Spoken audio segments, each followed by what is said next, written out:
You would? I'd like to call this meeting to order. Welcome here, everyone. And at this time, I would like to give the opening to Councillor Michael Zwaagstra, Deputy Mayor. Thank you, Mr. Mayor. It's been nearly 6 months since Hamas carried out its deadly October 7th terrorist attacks against Israel. On that day, more than 1,200 Israelis were brutally murdered, and approximately 240 were taken hostage by Hamas terrorists. In response, Israel declared war on Hamas and launched a series of military strikes on the Gaza Strip. While Canadian Prime Minister Justin Trudeau initially expressed solidarity with Israel, deep divisions in the Liberal caucus have caused his government to equivocate on that support. Last month, the NDP used its opposition day in the House of Commons to introduce a motion recognizing a Palestinian state. At the last minute, the Liberals and NDP agreed on a series of amendments that watered down the original motion enough so that all but a handful of Liberal MPs could support it. The fact that the House of Commons would spend an entire day debating a motion that rewards an explicitly genocidal government for carrying out a series of brutal terrorist attacks is a sign of how muddled our country's foreign affairs policy has become. Now more than ever, we need clear thinking on this issue. Fortunately, retired philosopher and Steinbach resident Dr. Hendrik van der Breggen has a new book out that is a must-read for anyone who wants to think critically about this topic. In untangling popular anti-Israel arguments, Dr. van der Breggen dispels many of the most common myths and false assumptions about the Israel-Hamas conflict. For example, Israel's critics frequently claim that Israel is engaging in genocide against the Palestinians. However, Dr. van der Breggen reminds his readers that it was Hamas that started this war. If Hamas really cared about the Palestinian people, they would never have intentionally slaughtered 1,200 Israeli civilians on October 7th, something they knew would provoke a severe military response from Israel. Dr. van der Breggen also argues that intent matters in military conflicts. While Hamas intentionally targeted civilians on October 7th and uses women and children as human shields to maximize civilian casualties, Israel tries to avoid hitting civilian targets and warns Palestinian civilians to evacuate before engaging in a bombing campaign. Civilian casualties are always tragic, but there's a clear distinction between how Hamas and Israel conduct themselves in this matter. Another common claim is that Israel's response to Hamas has not been proportional. Critics regularly point to the lopsided casualty statistics and argue that since far more Palestinians than Israelis have been killed in the last 6 months, Israel is acting unjustly in its response. However, Dr. van der Breggen points out that no other country has actually been held to this type of standard. The notion that since Hamas terrorists killed approximately 1,200 Israelis on October 7th, Israel must make sure it kills exactly 1,200 Palestinians in response is ridiculous. Under this reasoning, Israel should target a border village and rape the same number of women that Hamas terrorists raped, murder the same number of babies targeted by Hamas, and burn an equivalent number of Palestinian families alive in their own homes. Obviously, ridiculous. Israel is at war with Hamas because it is seeking to eliminate that terrorist group's ability to carry out further terrorist attacks. Not only is that a worthwhile goal, but it is also the only acceptable outcome from this conflict. It is awful that Hamas is choosing to extend this conflict by refusing to surrender and to release their hostages. But that is the fault of Hamas, not Israel. Anyone interested in clear thinking about the Israel-Hamas conflict should get a copy of Dr. van der Breggen's book. There is far too much muddled reasoning about this issue in Canada today. Thank you. Thank you, Councillor Zwaagstra. I think that definitely is a read we should be looking at. Council, we have the agenda in front of us, looking for a motion to adopt. Councillor Pinner, second by Councillor Siemens. Any comments? No comments. Anything further? Call for the question. All those in favor? Opposed? That is carried. We have the minutes of March 19th, 2024, the regular council meeting, looking for a motion to approve. We've all had a chance to review. Councillor Hebert, second by Councillor Hebert. Any comments? No comments. Call for the question. All those in favor? Opposed? That is carried. We've got the, is there any business arising from the minutes? Okay, seeing none, we will move on. At this time, I'd like to ask for a motion to excuse Councillor Susan Penner. Councillor Siemens, second by Councillor Penner. Call for the question. All those in favor? Opposed? That is carried. We are just at 7:35, so we will move right into our public hearing.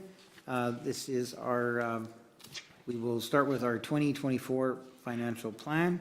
At this time, I will close the council meeting, open the public hearing, and I would like to invite our financial manager, Brian Weirherchuk.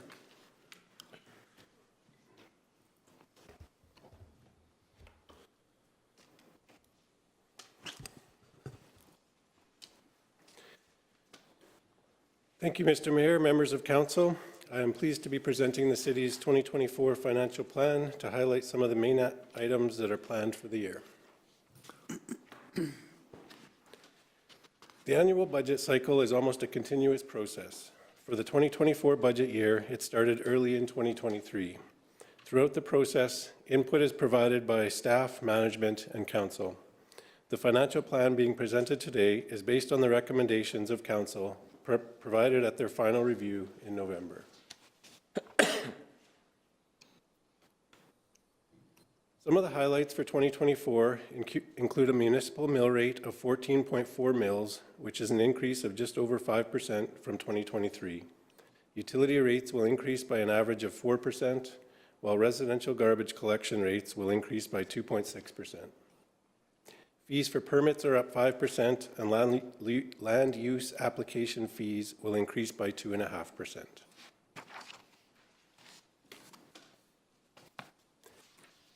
The overall capital program for 2024 is budgeted at $62.7 million. Some of the larger budgeted projects include the completion of the Event Center, the Lowen PTH 12 intersection renewal, lift station number 2 upgrade, as well as the Hanover Street reconstruction.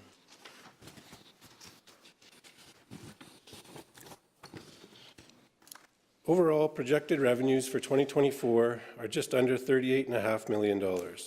Similar to other years, property taxes are the city's largest source of revenue, accounting for roughly half of the overall revenue amount.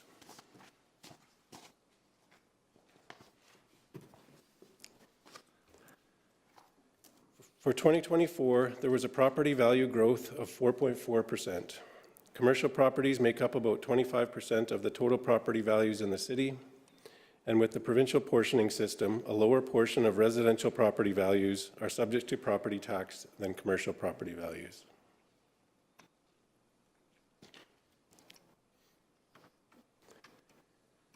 As I mentioned earlier, the property tax rate of 14.4 mils is up about 5% from 2023.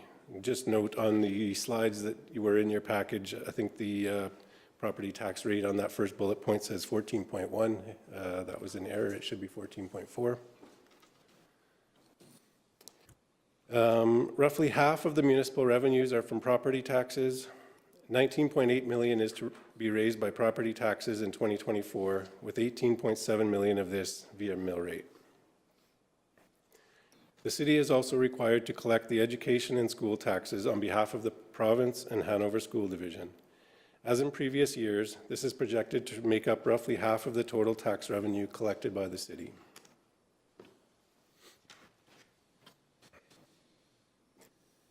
The average market value for a dwelling in Steinbach is roughly $225,000. Based on this and the budgeted mill rate, the average city property tax bill works out to just over $120 a month.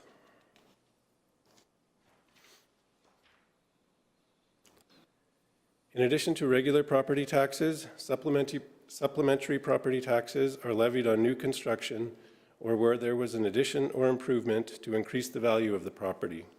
This is expected to provide an additional $675,000 in 2024.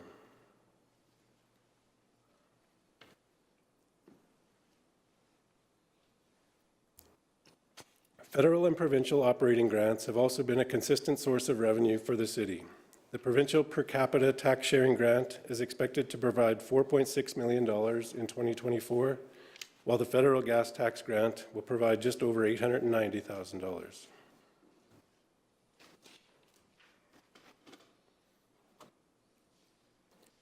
One of the main non-tax revenues for the city is from user fees. These are fees paid by those who benefit from the service provided. Some services compete with the open market, but a number of the rates may be subsidized for programs to be accessible.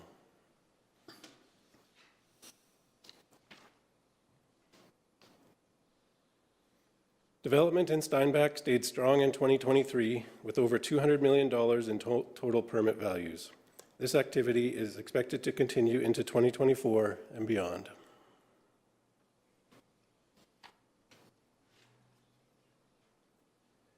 Now we will look at some of the programs that are funded by these revenues. Overall, the expenses are equal to the projected revenues at just under $38.5 million.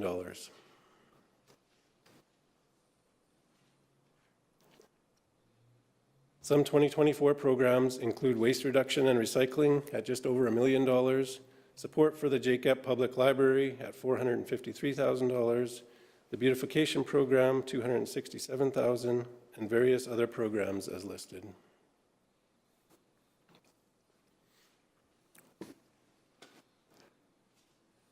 Every year, the city provides grants for various organizations throughout the city. In 2024, these grants total just over $1 million, with the recipients as listed.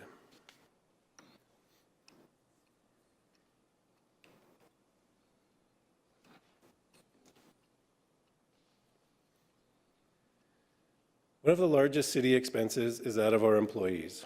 The total labor cost, including benefits for 2024, is budgeted at $11.2 million, or roughly a third of the city's operating budget. Of this total, the Aquatic Center makes up about 18% of the total labor hours, the largest of any city department.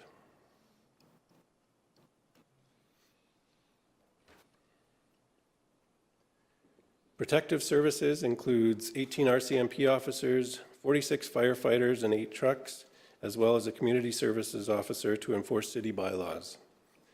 The total cost of these services is budgeted at $5.1 million for the upcoming year.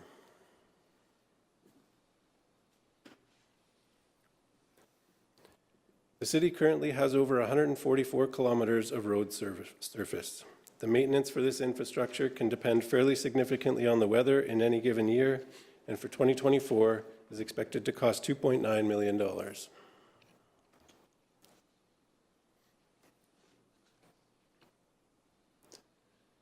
Solid waste services.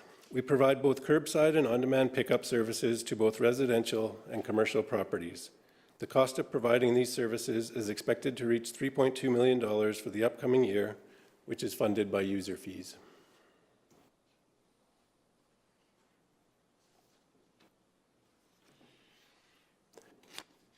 Our primary recreation facilities include the Aquatic Center, Arena, A.D. Penner Park, Curling Rink, and Soccer Park, as well as various green space and parks around the city. The expected cost of operating and maintaining these facilities is budgeted at $4.8 million for 2024.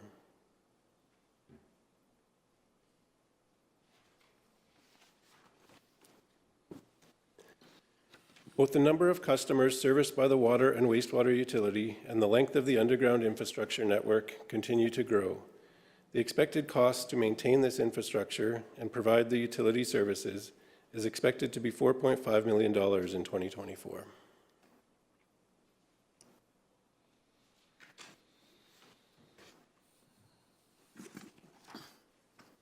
In addition to the typical operating expenses that the city regularly incurs, larger projects also require significant funding. Some of this comes from reserve funds that have been saved in previous years, while other projects will require debt funding. Some of the main projects for the upcoming year include equipment replacement, the event center construction, and PTH 12 Lowen intersection.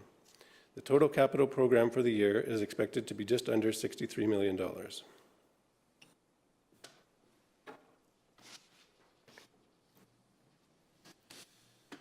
The city will periodically issue debt in order to add or renew various infrastructure or facilities throughout the city.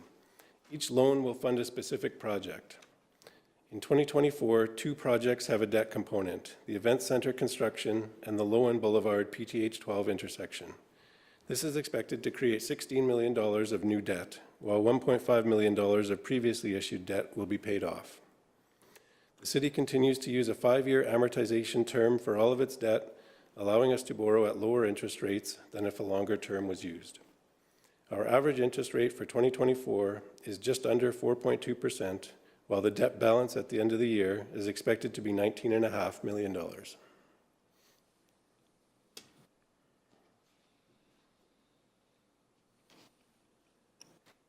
Payments that are required for previously issued debt will total $1.7 million in 2024.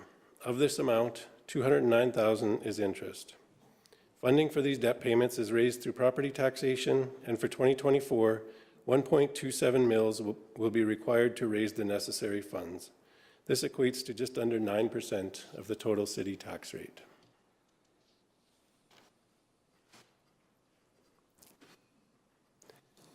And finally, a longer-term overview of some of the expected requirements in future years. The 2024 program is currently budgeted at $62.7 million, which includes infrastructure renewal, the completion of the event center, and equipment replacement. Beyond that, programs of $20.1 million, $5 million, and $16.1 million are currently estimated for the following 3 years.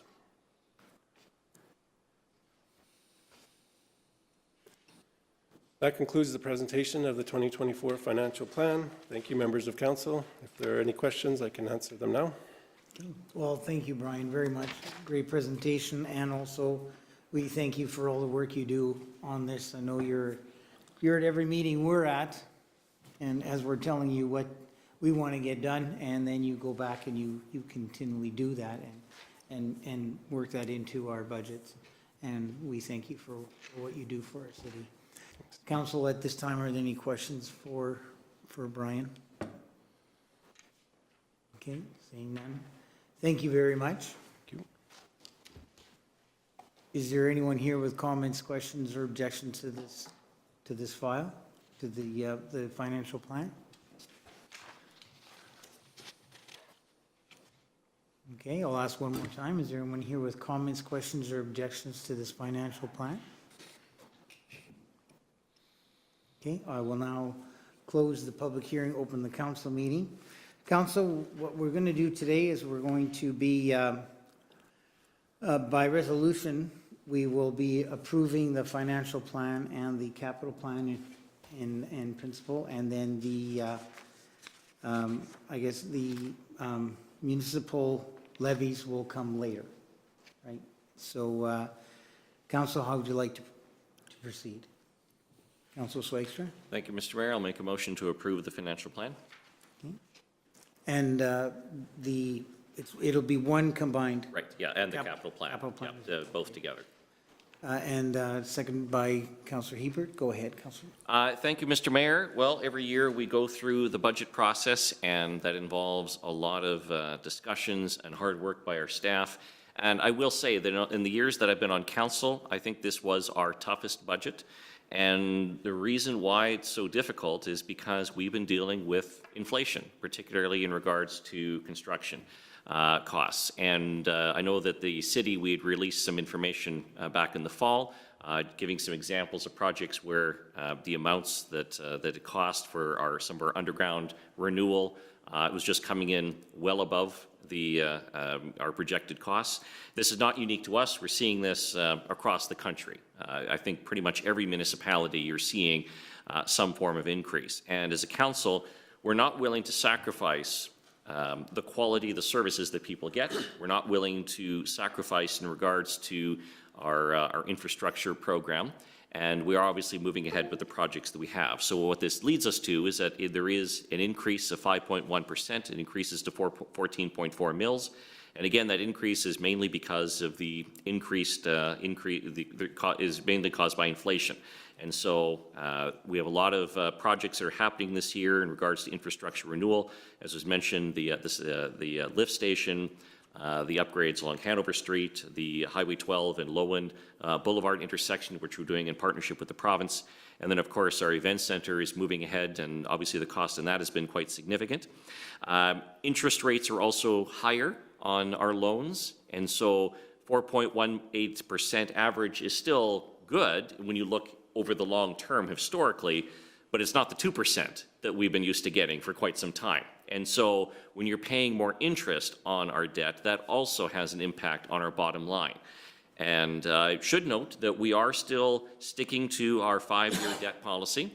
Every single project that we're doing will be paid off in 5 years, including the event center. I don't know of any municipality anywhere in the country that is building an event center like what we have that will be debt-free in 5 years. That is something that I think we can be very proud of. It's been very difficult in terms of finding the money to make it work, but we've had good support from the private sector and from other levels of government, and we've been able to find the money to make that work. One of the advantages of our 5-year debt is that we're paying less interest, because if you do it over 20 years, you're obviously paying interest over a much longer period of time, and that significantly increases the cost. And so the total budget, just over $38 million.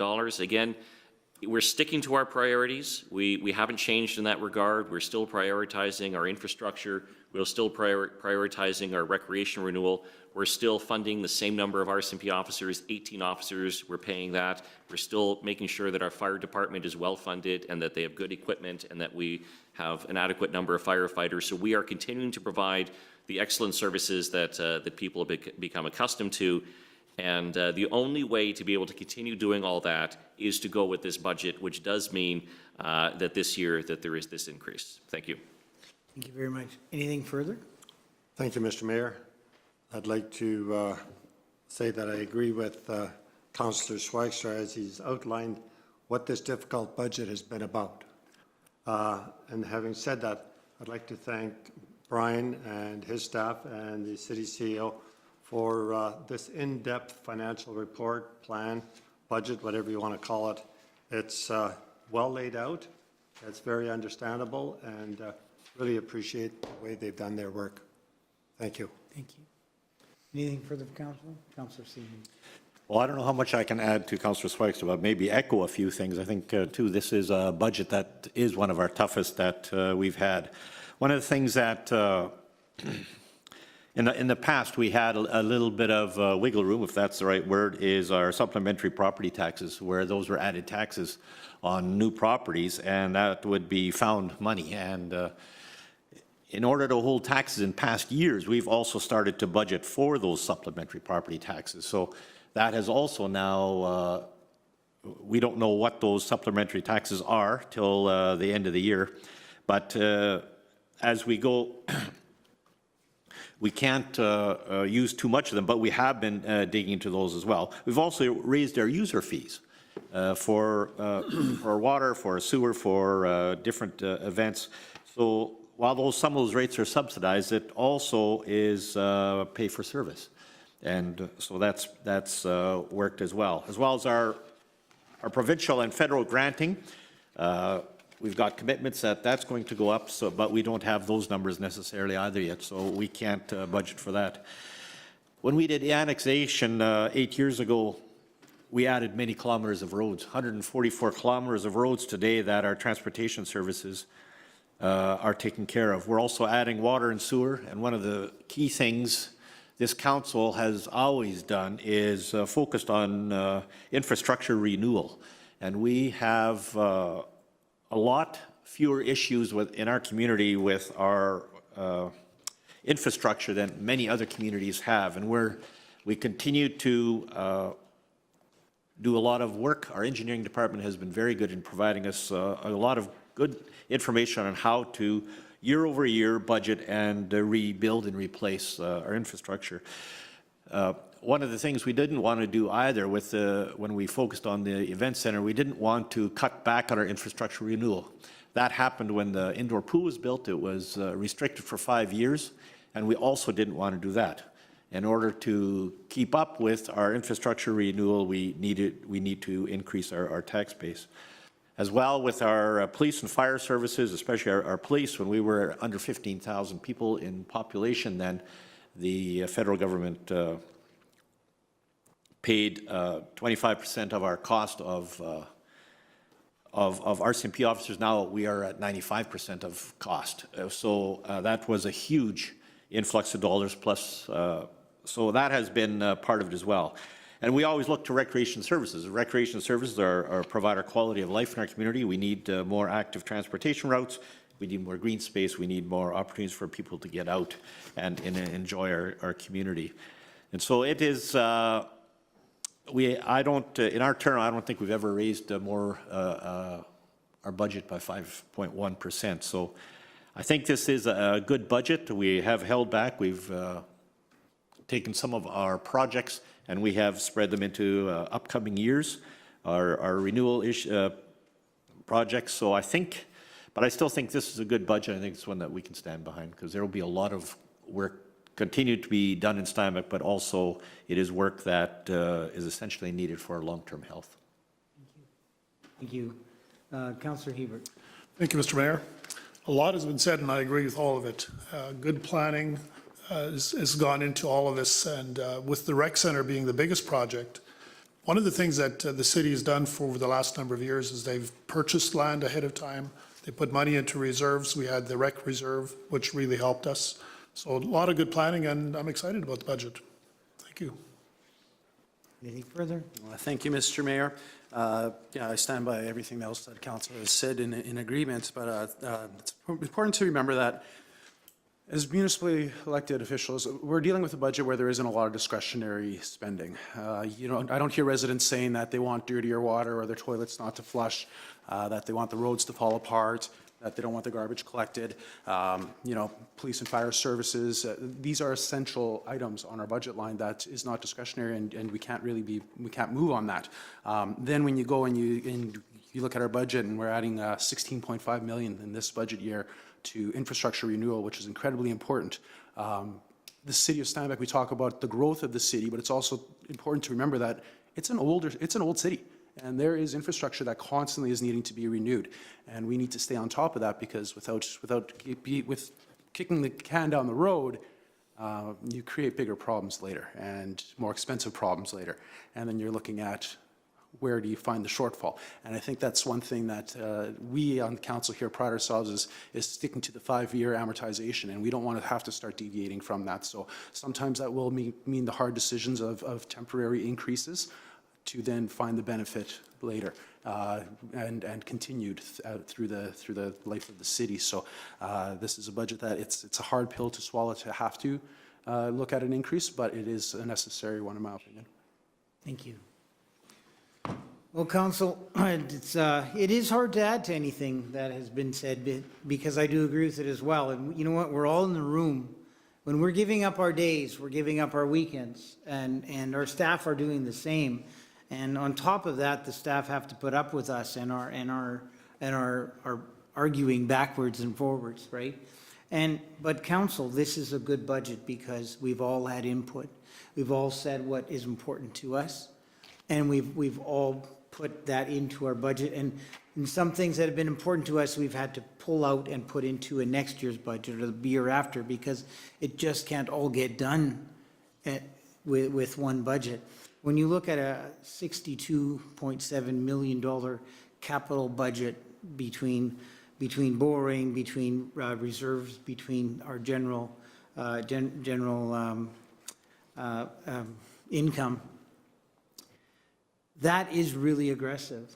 That is very progressive. We are a very progressive council. We're getting a lot of work done, and there's a lot of development in our community, because I believe we are proactive, because we do make sure our roads are in good shape. We make sure that there is lots to build on, and we make sure that we are negotiating with the governments that are there above us in order to get grants so that we can make this happen for our community.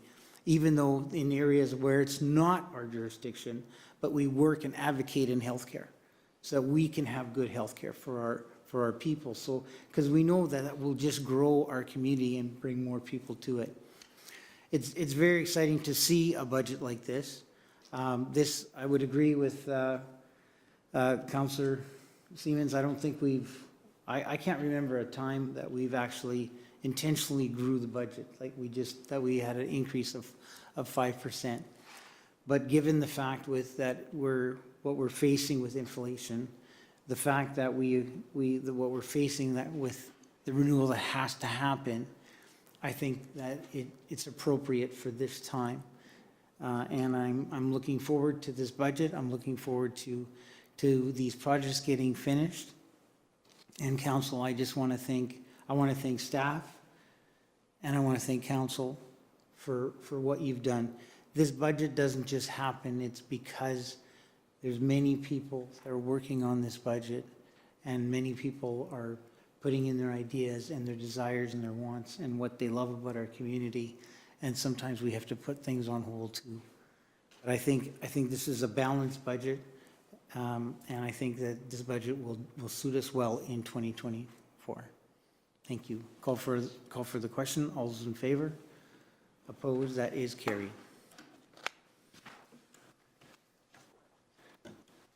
Okay, we will move on to 6B. That is, this is subdivision 4451, 2012, or 218575. This is referring to 195 Park Road West. At this time, I will close the council meeting, open the public hearing. Mr. Warkentine, could you please introduce this file? Thank you, Mr. Mayor. This subdivision file application number 4451-2021-8575 is a subdivision for the creation of 2 lots and the widening of Blind Creek Boulevard. The owner of the property is 10104053 Manitoba Ltd. With the applicant for the subdivision being HTFC Planning and Design. As I mentioned, the purpose of the subdivision is to add 1 additional lot as well as widen the existing Blind Creek Boulevard located at the north part of that lot. The parcel of land is generally located at 195 Park Road West. This is actually an amended subdivision application file. Council has originally approved this subdivision, but due to the addition of the road widening to the file, comments received from community planning indicated that a public hearing for this process was required. As a result, there is no other change to this subdivision application other than that road widening, and pursuant to comments provided in the agenda package, recommendation from administration is for council to approve this subdivision application. Thank you, Mr. Warkentine. Is the applicant here today? Okay, we don't see him, so just looking for anyone with comments, questions, or objections to this file.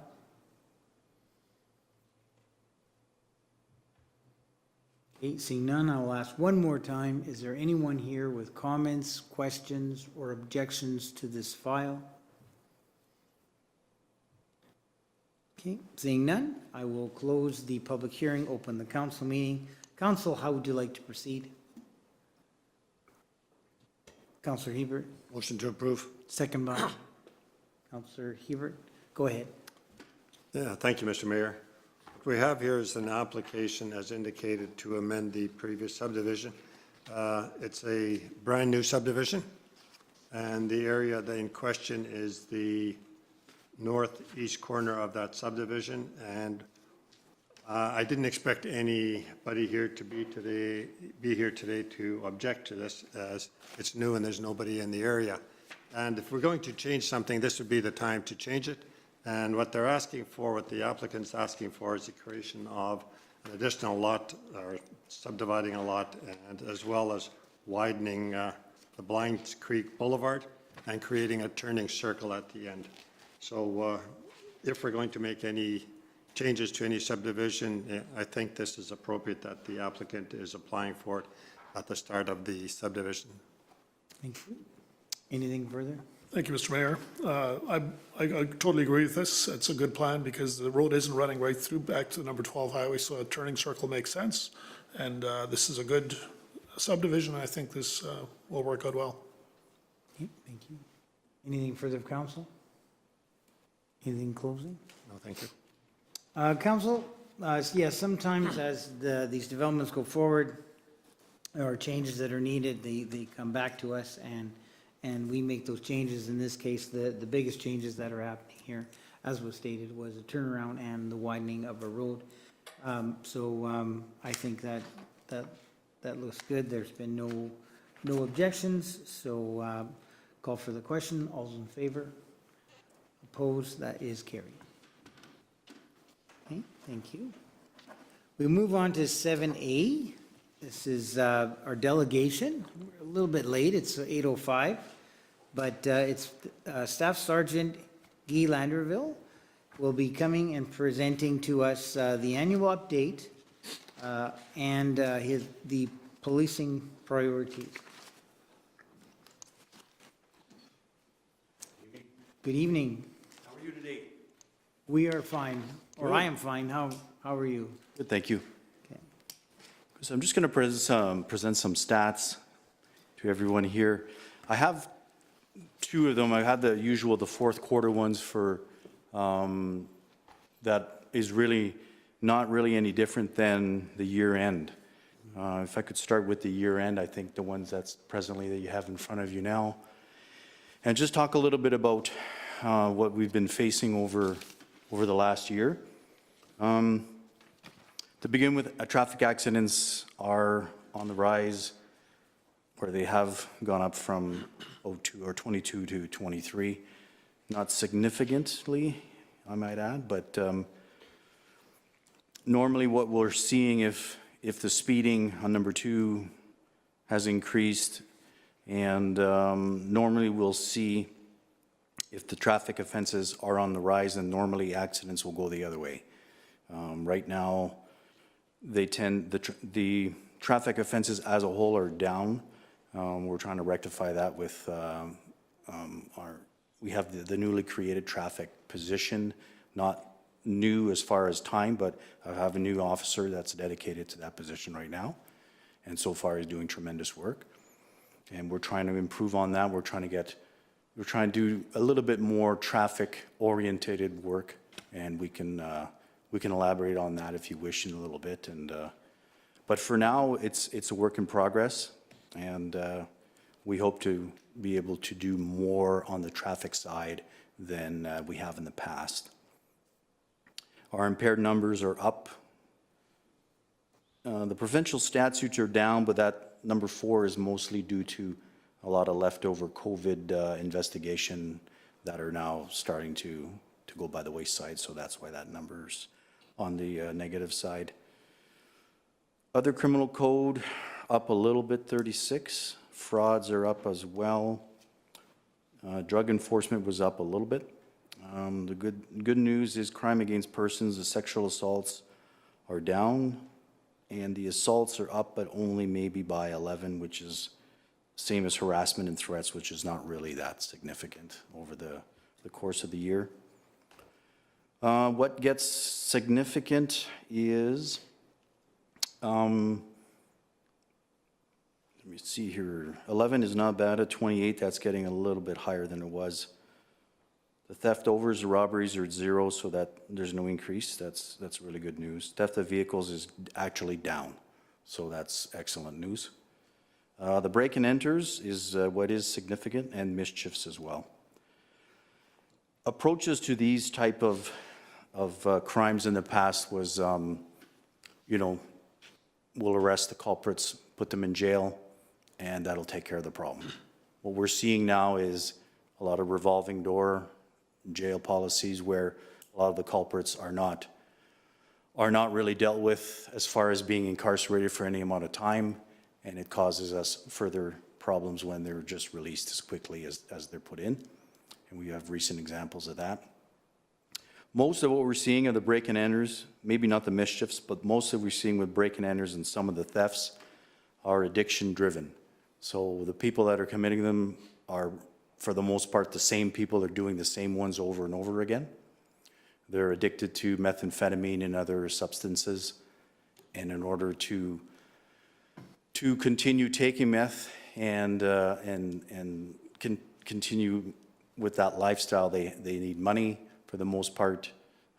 These people live, they're very poor, and they have to continue stealing in order to get money and buy meth and feed their addiction. So traditional approaches right now are not really working as far as arrest, put in jail, and hope that the justice system will take care of these people.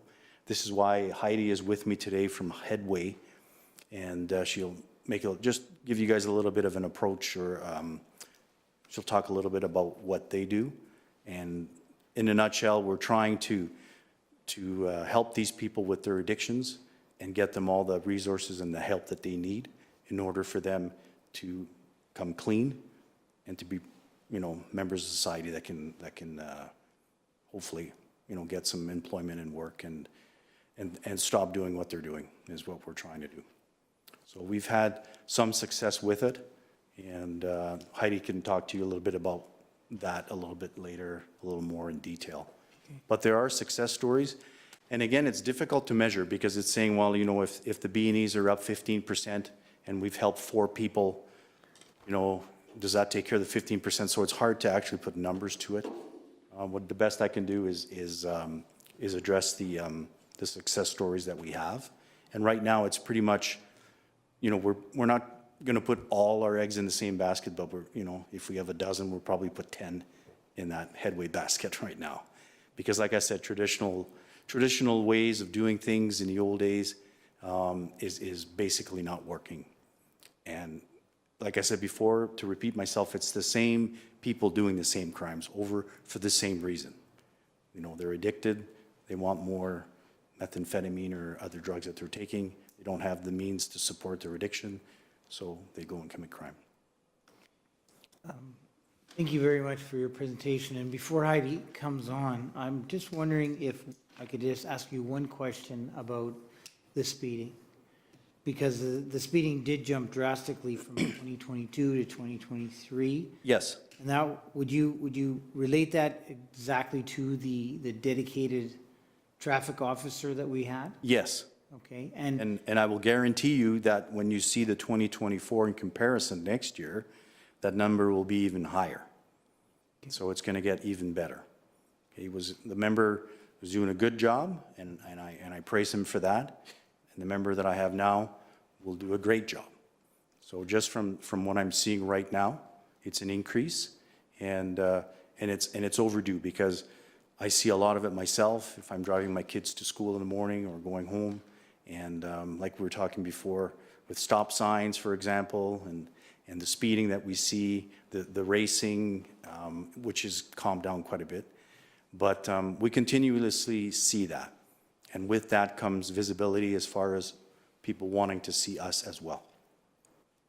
So if we put that all together, I think traffic is important. One member is great. I think more is better. So I'm not trying to tell you how to do your job. I'm just trying to tell you that I think it's very important because it's not only safer, but it takes care of the visibility aspect as well. And it takes care of the community safety. It's like I said, it's a safety issue. And knock on wood, so far, we haven't had anything that serious as far as traffic collisions are concerned. But the way I'm seeing it myself, I think it could get bad based on, we're saying the roads are now 100 and how many kilometers? 144. 144 compared to what they used to be. So you're playing a little bit of a game right now. And just saying, I think one officer will do the job. I'm sure he will, but I think we have to be cautious. We have to take this seriously and say, you know what, now everything's increasing. We got new subdivisions coming in, new people moving in.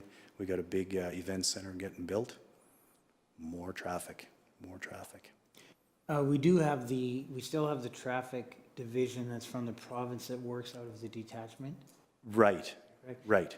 Do they also do tours in our city? Like, do they Yes. spend time in our city? Yes, doing yes, they do. traffic as well? That's not their main focus right now. It's still the ring road in and around Winnipeg, but it is. I will send them requests and ask if they do specific hot spots that are brought up by the public, and they do. And I report back to the different RMs or municipalities that have suggested or requested those patrols. So yes, they do them. And yeah, so their numbers of officers as well is increasing. which is nice to see.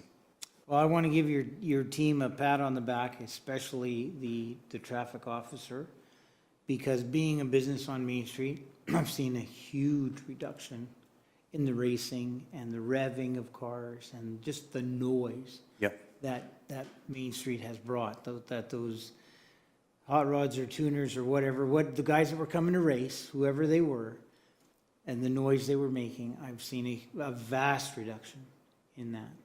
And so if we can, and nothing's perfect, but if we can continue to work on that, I think now it might even have moved to other areas of our community, but we've got great people in our community and they alert us of that. And when we talk to you, I know you've always had a sympathetic ear and you've always put someone on those areas. And we're thankful for what you do. And, but before Heidi comes, are there any questions for, go ahead, Councillor. Through you, Mr. Mayor. Welcome back. This is your second time at council here, so Yes, it is, yes. a familiar face now. Do you have your, I think there's 18 officers, and do you have your full complement of officers that you can use? For the most part, I'm down one, as we call a hard vacancy, and right now I'm working with staffing to fill that. We have other vacancies referred to as soft vacancies, so maternity leave, paternity leave, and different off-duty sickness that is basically out of our control. But for the most part, we're getting close. Now, it's difficult to predict maternity and paternity leaves. I only have presently one, and but they, as you know, they can change, and they're not replaced, by the way. So, and neither is any long-term sickness or short-term sickness as well. So that can be that can get a little tricky. Do we, Go ahead. one more, the GIS unit, that's still working? Is Yes, there it one is. or two constables in that? One corporal and one constable. I've had to draw on that unit to help out during shortages because of different vacancies.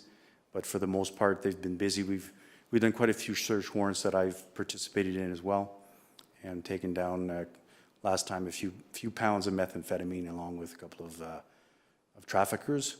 So they're very effective. A lot of information that led to a lot of search warrants as well. So they are doing their work, and the numbers are not going up because they're not there or they're not doing their work. The work is getting done.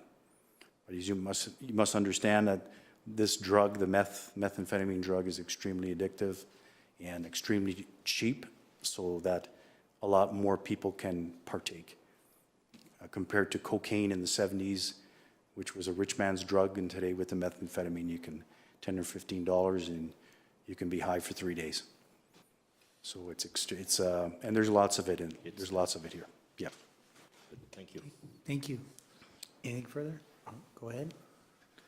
Thank you, Mr. Mayor. Again, thank you for the work that you and your men and women do every day here in Steinbach. Appreciate it. Thank you. Want to make a comment about the dedicated traffic personnel that we have here in the city. As you're probably aware, more than 20 years ago, I advocated for a special dedicated policeman to do just traffic in Steinbach. And I was excited when council passed that resolution to hire that extra man, I think a year and a half or 2 years ago. So that was good. And my reasoning at that time was if we have extra patrols, extra enforcement, extra warnings, extra visibility, that it would cause less stress on paramedics, less stress on the police, less stress on hospitals, less physical damage to people, and of course, more safety to the residents of this community.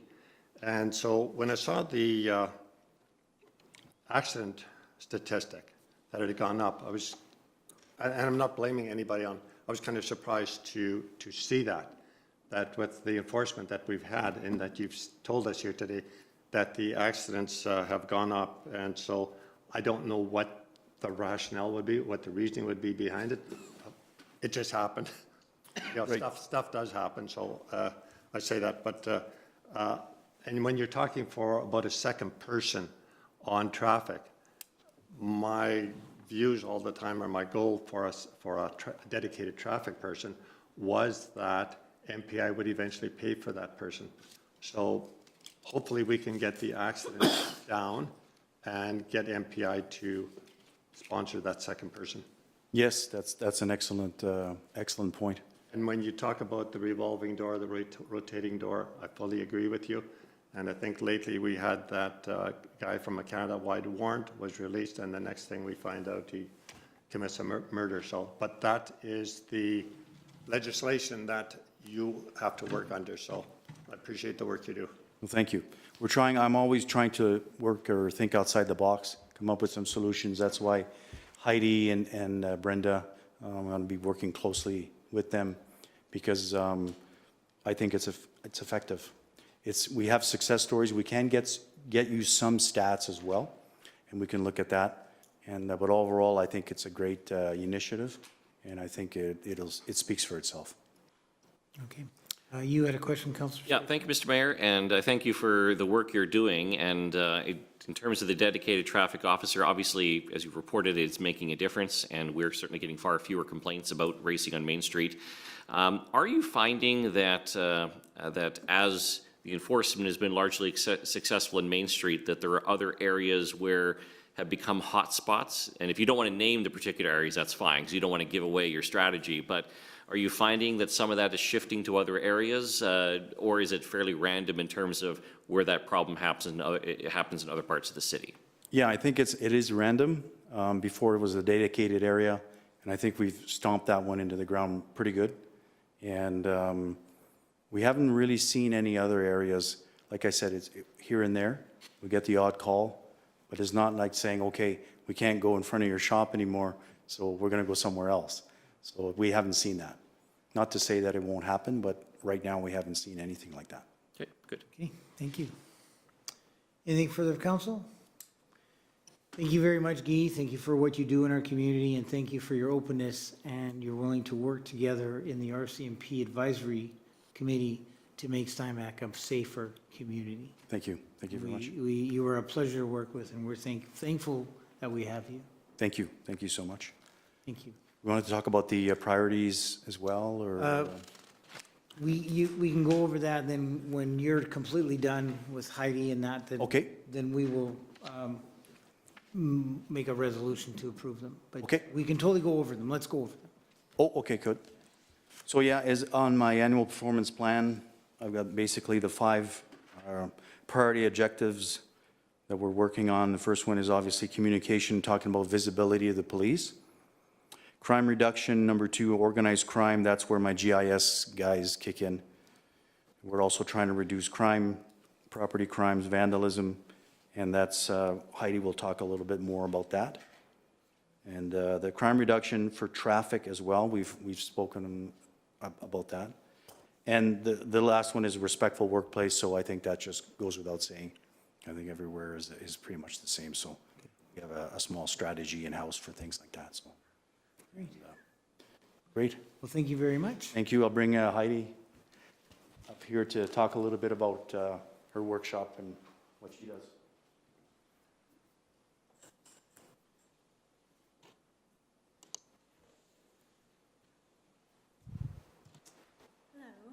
Hello, welcome here. Thank you. So, yeah, my name is Heidi Harder-Falk. I'm the youth coordinator with Headway. And it was mentioned to me I need to say my address as well for Just for the minutes, yeah. for records, for sure. So, so Headway business address is at the Steinbach RCMP detachment, and so that's 100 PTH 12 North here in Steinbach. So, Thank you. yeah. So I think probably, for the most part, you're familiar with Headway from Brenda Brown. She's our adult coordinator. It's my first time as youth coordinator coming before all of you, so it's great to meet you all and to be here.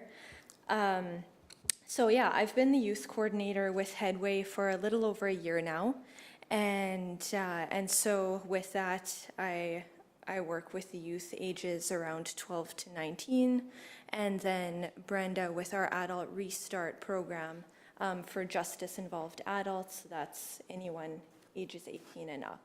So, yeah, on the, for both of our programs, we do community mobilization wraparound support type work. And so as part of that, we partner with the RCMP, with probation services, Shared Health, which includes the Addictions Foundation, Southern Health, which includes community mental health, and then there's also the Hanover School Division and CFS. And so, so we have a lot of great partnerships with them, but then we'll also work with a number of other organizations in the community who provide different supports and services in any ways that our clients might benefit from. So we really appreciate working with them as well. And so, yeah, I'll mostly just be focusing on the crime prevention side of things for now, because, yeah, I mean, for Brenda's adult program, of course, all of those individuals are justice involved, and my youth clients, right now, all of them are as well, and so there's definitely high justice involvement for all of them. And so, yeah, what we work with there is, again, just that community mobilization wraparound support piece where, like the staff sergeant mentioned, there are so many situations where crime is coming out of substance use issues or mental health issues or just different things going on. And so to be able to look at all of those issues in an individual's life and to be able to work on building support teams that will wrap around the individual, and in the case of the youth program, their caregivers as well, is just really instrumental in being able to make sure they're supported and held accountable, and then that those teams meet on a monthly basis as well for that ongoing work. And so, yeah, as far as justice system involvement goes, what we see on the youth side is that after becoming involved with Headway, we're seeing around or above a 90% reduction in youth involvement with the justice system, and that could be charges, it could be mental health calls or wellness checks, people going missing. It can be a variety of things in that way. And on the adult side, also again around the 90% or above mark, reduced involvement with the RCMP since becoming involved with the Restart program. And then with that too, there's high percentages of them are getting connected with therapy, getting connected with substance use supports, community mental health. A number of those different supports are put into place there. So those are some of the justice system crime pieces that we're working with. And yeah, again, just really great results that we're seeing there, and just other areas that we're able to work in the community to do some of those more preventative pieces as well, whether, yeah, I mean, so council is familiar, I understand, with the Community Safety and Wellbeing Initiative that's moving through. There's, I, as the youth coordinator, I'm also part of the Steinbach Alternative Justice Committee, and there are just different parent supports and groups that we've been able to run in the community as well. And so a lot more of those preventative or early intervention type pieces as well that we're really working to bring more into the community as well. So yeah, that is kind of what the work that we do on that side, and just a short story on kind of the impact from our adult side. We had a female client some time ago who grew up in the foster care system, and primarily involved with the justice system through assaults and a lot of just very aggressive behaviors. And so since becoming involved with Restart, she was able to access help just navigating through the court system, the legal process, and also getting connected to therapy, getting connected to addictions assessments, and and supports, and was able to secure employment. So with that as well, there has been no reoffending, and yeah, just one of those examples whereby addressing the reasons behind her behavior, we've been able to support in just doing a complete 180 there, and yeah, her being able to again secure work, have a place to live, have formal and informal supports, be building community, and so you just see the thriving there. And so yeah, that's it for what I have to share for today. Thank you so much for listening. Well, thank you very, very much, Heidi, for coming out and giving us a snapshot of what you do and how closely you work with the RCMP. And I have heard these stories before, but they're always good to hear that the good stories that come out of Headway and what you do. And I think I remember the first year there was 19 youth that went through the program. Out of the 19, 17 stopped having interaction with the RCMP altogether. Right. And Yeah. the last two, I believe, they, due to family dynamics or something, they moved away, but they were also placed in other care of other people at the time. So I don't know what happened to those last two, but when I look at those numbers, you know, that 17 of the, so basically of 17 of the 17 that stayed, stopped having interaction with the police. You know, that's a very positive thing, because that starts positive things in their life. And that's what Headway does. And you work together with Guy and his team. And that's, I mean, that's a great resource to have. And you are a big part of our community wellness and safety initiative. I do believe that. I think that's a big part of it.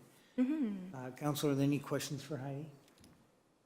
Okay, you've done a great presentation because there's no questions.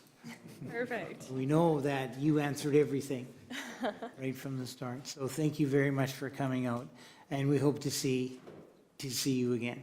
Yeah. Thank you. Oh, I'm sure you will. Thank you again. Okay, thank you. Okay, Council, there is one item that we did go over with Staff Sergeant Guy Landreville. On page 102, he has put forward the priorities and objectives that he is looking for to work on in our community. Number one being communication, the visibility of the police, the crime reduction pertaining to organized crime, crime reduction pertaining to property crimes, B&Es, and vandalism, crime reduction as pertaining to traffic, and also to have a respectful workplace environment for his members. Council, if you can agree with these, we would like to, by resolution, approve the priorities for 2024. Councillor Zwaagstra. Thank you, Mr. Mayor. I'll make the motion to approve these priorities for the upcoming year. Second by Councillor Penner. Go ahead, Councillor. Thank you, Mr. Mayor. Certainly appreciate the work of our RCMP Staff Sergeant and the other RCMP members, as well as the organizations such as Headway that partner with them in their efforts. These priorities are a good reflection of what we want to see out of police in our community. We want them to be visible. We want to focus on crime reduction and organized crime. That's what our GIS unit focuses on, doing the long-term investigations of some of the bigger crime issues. Property crimes, break-and-enters and such, reducing that, focusing on that is important too. And of course, we talk a lot about traffic because we have a lot of traffic in our city, and we've in the past had significant issues with, in particular, racing on Main Street, which we are definitely addressing with the dedicated officer there. We want that priority to continue, and we want the message to be out loud and clear that if you're thinking of racing in Steinbach, particularly on our Main Street, don't come to Steinbach to race, because you will get ticketed, you will have your vehicle impounded, and we have certainly told our staff sergeant at our RCMP advisory meetings and as a council as a whole, show no mercy, give them every ticket you possibly can, take their vehicles away, and so we certainly do support these priorities and keep up the good work. Thank you very much. Anything further? I have nothing further to add. Anything further of council? Anything closing? Yeah, council, just to summarize, I will say I too also agree.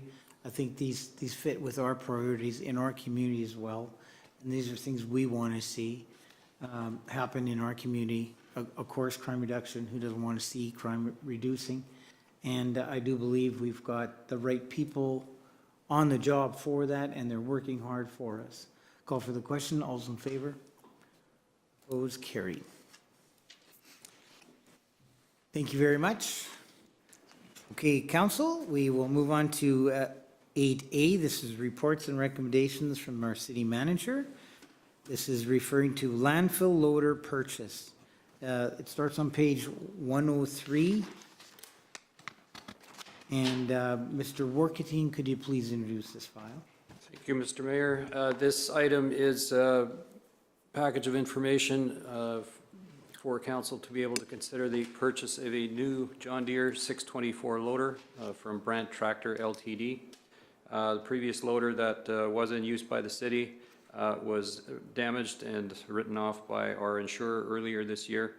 The city did receive a payout of funds under the insurance claim that will be used to fund this new loader.